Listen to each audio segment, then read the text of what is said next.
आदाब नाज़रीन, मैं हूं रहमत कलीम। फ़लस्तीन और इसराइल के बीच जंग जारी है, लेकिन एक तीसरी जंग या यूँ कहिए कि एक अलग जंग इसराइल और अक़वाम मुत्तहिदा के बीच शुरू हो गई है। और यूएन जनरल के उस बयान ने इस बाज़ाब्ता तौर पर इस जंग का आगाज़ कर दिया है, जिसके बाद इसराइल ने यूएन के तमाम मंदूबीन को वीज़ा देने से इनकार कर दिया है और यूएन जनरल सेक्रेटरी के इस्तीफ़े का मुतालबा कर दिया है। क्या है ये पूरा मामला और क्यों है ये तीसरी जंग की शुरुआत, इस पूरे मामले पर बात करेंगे। हमारे साथ इस पर बात करने के लिए डॉक्टर खालिद रज़ा खान साहब स्टूडियो मौजूद है। बहुत बहुत शुक्रिया आपका।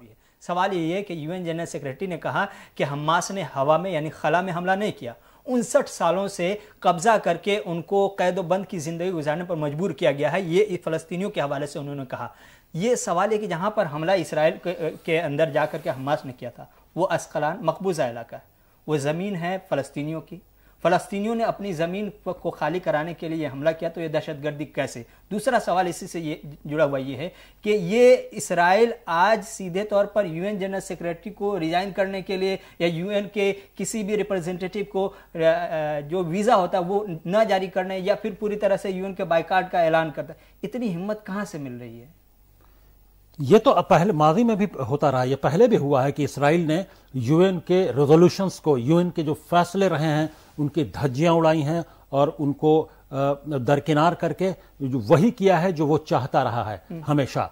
और जो इसराइल की जो एक्सपेंशनिस्ट पॉलिसी है, जो सहयूनी ताकतों की एक्सपेंशनिस्ट पॉलिसी है, वो मुसलसल जारी है तमाम यूएन रेजोल्यूशंस के बाद तमाम। और उसके बाद यकीनन जब भी यूएन में कोई मामला आता है इसराइल को लेकर तो हमेशा अमेरिका उसको वीटो कर देता है। और अब तो मामला यह है कि इसराइल के हौसले इतने बुलंद हैं, वहाँ की हुकूमत के सहयूनी ताकतों के हौसले इतने बुलंद हैं कि वो अमेरिका की बात भी सुनने को, अमेरिका उसको हर तरह की मदद कर रहा है, हर तरह से उसकी पुष्टपनाही कर रहा है, उसकी हिमायत कर रहा है, उसको हथियार दे रहा है, उसके लिए जंगी बेड़े वहाँ पर पहुँचा चुका है, तमाम आर्म्स एंड एमुनिशंस दे रहा है। लेकिन उसके बावजूद वो अमेरिका की बात सुनने को, या तो एक टैसिट अंडरस्टैंडिंग है, ये एक खामोश एक तरह की अंदर एक कोऑर्डिनेशन पूरा चल रहा है कि हम आपको बोलेंगे ऊपर से कि हाँ आप रोक दीजिए, दबाव दिए, और आप जो है ये उसको सख्त तरीके से उसको इनकार कर दीजिएगा। ये कहा जा सकता है कि एक टैसिट अंडरस्टैंडिंग है कि अमेरिका बोलता है, उसके बावजूद ये उसको काउंटर करके वो बोलते हैं कि नहीं, हमारी शर्तें कुछ और हैं। ज़ाहिरी तौर पर जो चीज़ें समझ में आ रही है वो यही है कि अंदरूनी खाना कुछ ना कुछ इन दोनों के दरमियान अंडरस्टैंडिंग है।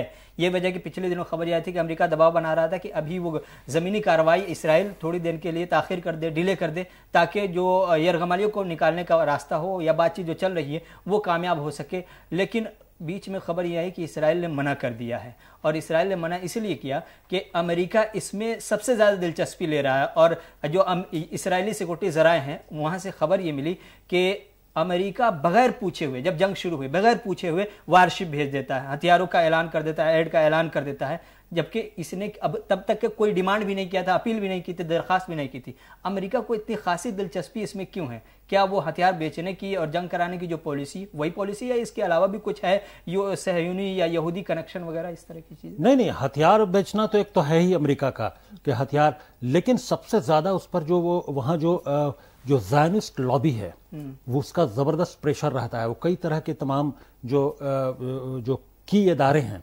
जो अहम इदारे हैं, जो उनकी सरबराही है वो सब उन्हीं ज़ायनिस्ट लॉबियों के हाथ में है। वो सब ज्यूज़ हैं। तो जाहिर सी बात है कि वो जब इकोनॉमी उनके हाथ में होगी तो हुकूमत पर दबाव भी होगा। चूँकि इकोनॉमी के जो बड़े ज़राए हैं, जो इकोनॉमी के जो बड़े जो की जो ये कहें कि इदारे हैं जो इकोनॉमी को कंट्रोल करते हैं, इकोनॉमी को चलाते हैं अमेरिका में भी और पूरी दुनिया में, उन पर किसी न किसी तौर पर डायरेक्टली और इनडायरेक्टली जो वहाँ के जूज हैं उनका कंट्रोल है।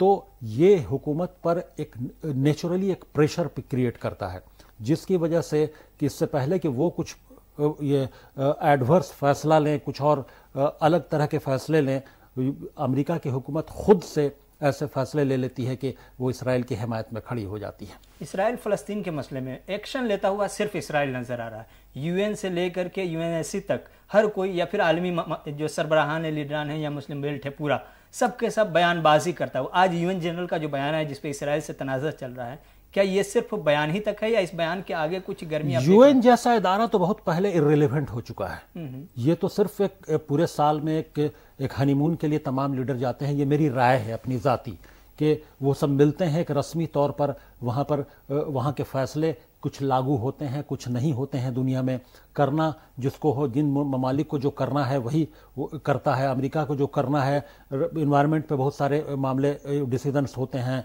पॉल्यूशंस पर बहुत सारे डिसीजन होते हैं, वो अमेरिका मानने को तैयार, वो अपनी शर्तें लगा देता है। सिक्योरिटी काउंसिल में जब भी इसराइल पैलेस्टाइन का मामला आता है, इसराइल वो अमेरिका वीटो कर देता है। यूएन जैसे इदारे का रिलेवेंस क्या है अब? क्या वो इतना मजबूत है? अब उसके ताज़ा मिसाल यह है कि इसराइल ने उसकी धज्जियां उड़ा दी।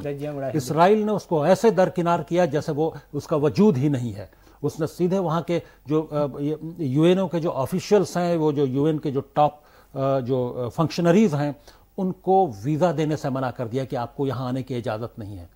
यह हिम्मत, आखिर उसका रिलेवेंस होता तो इतनी हिम्मत नहीं आती। वो इतना फ़ाल और एक्टिव इदारा होता कि पूरी दुनिया को कंट्रोल में चलता, या एक तरह से कहें कि अगर वो वर्ल्ड गवर्नमेंट की तरह अगर होता कि वहाँ से तमाम जो हुकूमतें, तमाम ममालिक कंट्रोल होती हैं, तो भी इसराइल की हिम्मत नहीं होती। इसराइल को पता है कि वो जो चाहे कर सकता है। यूएनओ की हिम्मत नहीं है कि वो कुछ कर ले, क्योंकि अमेरिका पीछे में खड़ा है। वो हर उस रेजोल्यूशन को, हर उस तजवीज़ को वहाँ वीटो करने के लिए बैठा हुआ है। बहुत बहुत शुक्रिया डॉक्टर खालिद साहब। चूँकि जो तस्वीर हम इस गुफ्तगू से निकाल पाए हैं वो यही है कि चाहे वो मुस्लिम ममालिक हों या फिर आलमी इदारे, फ़लस्तीन के मसले में ये सब के सब हाथी के उन दो दांतों की तरह हैं जो सिर्फ और सिर्फ दिखाने के काम आते हैं। ज़ाहिर फ़लस्तीनियों को अपने कंधे पे अपना सर ही रखना होगा और आपको फ़लस्तीनियों के लिए या इंसानियत की बका के लिए दुआ करनी चाहिए। फिलहाल बहुत बहुत शुक्रिया आप तमाम का। वीडियो पसंद आई तो ज़रूर लाइक कीजिए, शेयर कीजिए, सब्सक्राइब कीजिए।